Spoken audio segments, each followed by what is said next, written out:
জীবনে কোনো সমস্যা আসলে ভেঙে পড়বেন না। যারা আবহাওয়ার মতো বদলে যায় তাদের সাথে সম্পর্ক রাখবেন না।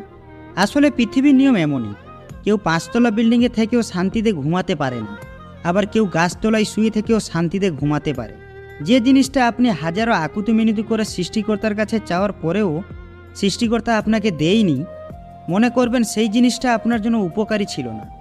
যে তোমাকে দেখার জন্য ছুটে আসেনি, যে তোমাকে পাওয়ার জন্য পাগলামি করেনি, বুঝে নিও তোমাকে হারানো ভয় তার মধ্যে নেই।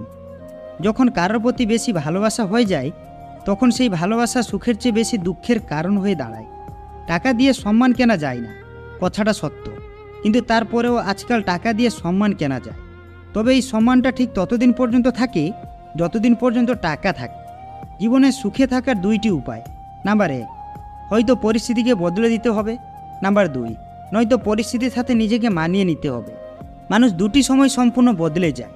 এক, হয়তো জীবনে স্পেশাল কোনো মানুষ আসলে, নয়তো স্পেশাল কেউ তার জীবন থেকে চলে গেলে।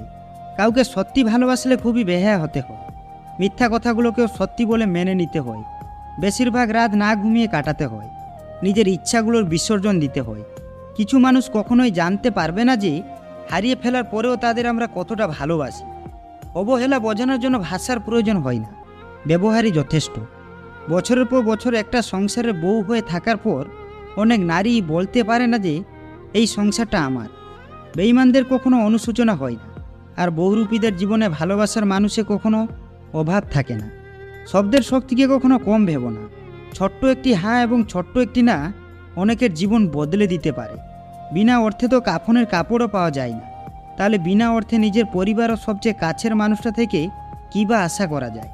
সূচনায় ঠকে যাওয়াটা সহজেই মেনে নেওয়া যায়, উপসংহারে এসে ঠকে যাওয়াটা ভীষণ যন্ত্রণায় পরিণত হয়।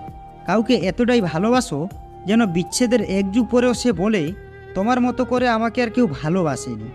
ভিডিওটি ভালো লাগলে অবশ্যই আমাদের পাশে থাকবেন। ভালো থাকবেন। ধন্যবাদ।